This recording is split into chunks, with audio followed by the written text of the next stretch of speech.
उमेदवार शिवाजीराव आढळराव पाटील यांच्यासाठी देवेंद्र फडणवीस सध्या मैदानात उतरल्याचं पाहायला मिळत आहे। शिरूर आणि पिंपरी चिंचवडमध्ये त्यांच्या जाहीर सभेचं आयोजन करण्यात आलंय आणि शिरूरच्या पाचकंदील चौकात फडणवीसांची ही महत्त्वाची सभा होते।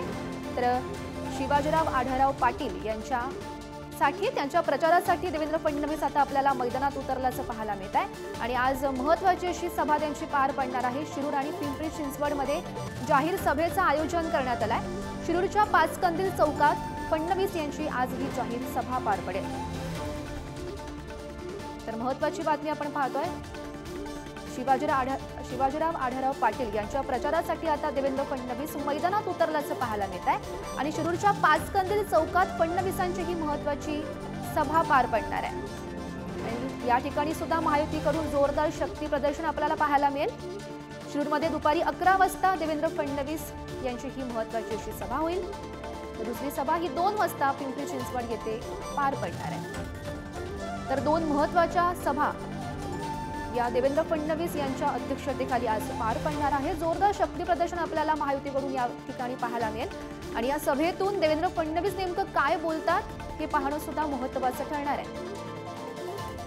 तर शिरूरचे उमेदवार शिवाजीराव आढळराव पाटील यांच्यासाठी देवेंद्र फडणवीस सध्या मैदानात उतरल्याचं पाहायला मिळत आहे। 2 महत्त्वाच्या सभा त्यांच्या पार पडतात। पहिली सभा ही शिरूर आणि दुसरी सभा ही पिंपरी चिंचवडमध्ये आयोजित करण्यात आलेली आहे। तर या संदर्भात माहिती देत आहेत आमचे प्रतिनिधी तुषार जरेकर सध्या आपल्या सोबत आहेत। तुषार, महत्त्वाची बातमी आपण पाहतोय, आज शिरूर आणि पिंपरी चिंचवडमध्ये देवेंद्र फडणवीस यांच्या 2 महत्त्वाच्या सभा पार पडणार आहे। कशा प्रकारे तयारी करण्यात आली आहे या सभेची? नक्कीच आपण जर पाहिलं तर शिरूर लोकसभेमध्ये गेल्या काही दिवसांपासून जे राजकीय वातावरण होतं ते कुठेतरी थंडावल्याचं दिसून येत होतं, कारण कोणतेही मोठे बडे नेते खरं तर शिरूर लोकसभेमध्ये येताना पाहायला मिळत नव्हते। मात्र आता जर आपण पाहिलं तर मोठ्या प्रमाणामध्ये मोठे नेते हे शिरूर लोकसभेमध्ये येताना पाहायला मिळतात।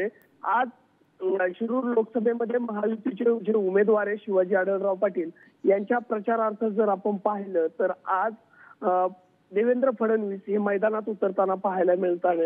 याच्यानंतर जर आपण पाहिलं तर अजित पवार असतील, त्यानंतर एकनाथ शिंदे असतील, असे मोठे दिग्गज नेते या ठिकाणी उतरताना एकंदरीत पाहायला मिळतील आणि आजच्या ज्या सभा आहेत त्या महत्त्वाच्या मानल्या जातात, कारण शिरूर या ग्रामीण भागामध्ये एक सभा होती तर दुसरी शिरूर लोकसभेतील शहरी भाग असणाऱ्या पिंपरी चिंचवड सारख्या शहरात दुसरी सभा होतीये। त्यामुळे शिवाजी आढळराव पाटलांचा प्रचाराला आता वेग येताना पाहायला मिळेल, कारण त्यांच्यासाठी अनेक जण आता प्रचाराच्या रिंगणात उतरताना एकंदरीत पाहायला मिळतील। देवेंद्र फडणवीसांनंतर अजित पवारांच्याही सभा आहेत, एकनाथ शिंदेंच्याही सभा आहेत, प्रफुल्ल पटेलांनी ही सभा खरं तर घ्यायला सुरुवात केलेली आहे।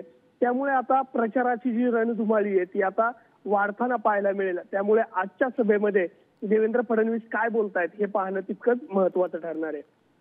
नक्कीच तुषार, तर या सभेतून देवेंद्र फडणवीस नेमकं काय बोलतात हे पाहणं महत्त्वाचं ठरणार आहे। धन्यवाद दिलेल्या या माहितीसाठी।